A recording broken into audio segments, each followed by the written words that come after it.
Hallmark is raising all of their prices because of tariffs. But what I just found out is a little concerning. To see the ornament book, it's like, you also have to take this. This is the updated price list by Google where Hallmark manufactures their shit from. And it said Kansas. Why is Hallmark charging a significant tariff premium when their greeting cards are made in Kansas? This is a great question, and I've got the answer. First, Reuters reported in 2020 that 70% of its greeting cards were indeed made in Lawrence, Kansas. However, 30% were made in China, Vietnam, and Sri Lanka. But this video is looking at Hallmark keepsake ornaments. What's going on with them? Where are they manufactured? Now, I don't blame the OP for not knowing this. Hallmark is particularly closed mouth about it. You can see back in 2020, as part of the COVID China scare, they got a lot of negative press for seemingly making a bunch of cards in China. Since then, they've quietly scrubbed their website of mentions about international supply chains. But if you use the good old Wayback Machine, you'll find that their website used to say, keepsake ornaments are made by overseas manufacturers. That said, I think this is asking a really interesting question. Are businesses going to take advantage of the tariff situation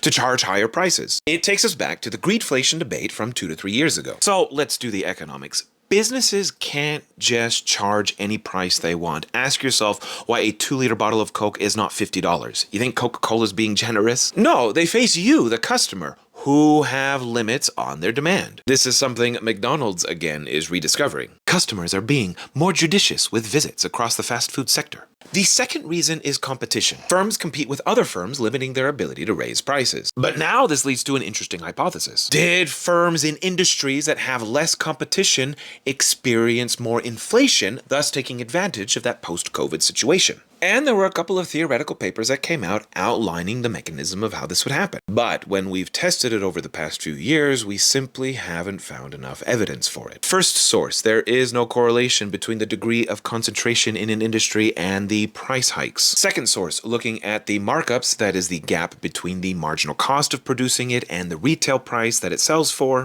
does not find a relationship between markup growth and the price growth. Like the R squared is like literally 0. Third source, are markups driving the ups and downs of inflation? Their answer, especially looking at aggregate markups, which are more relevant for overall inflation, finding that they have not been a main driver during the post-pandemic recovery. Source number 4, the price-cost markups contribution to inflation was, quote, rather small. Source number 5, looking at European Union data, who also experienced inflation. We find no evidence for greedflation. Source number 6 found that total markups remained flat. These are publications from a bunch of different teams, from a bunch of different institutions, and a bunch of different outlets at a bunch of different countries. But as always, I caveat this by saying if other studies come out with more evidence, I'm happy to change my mind.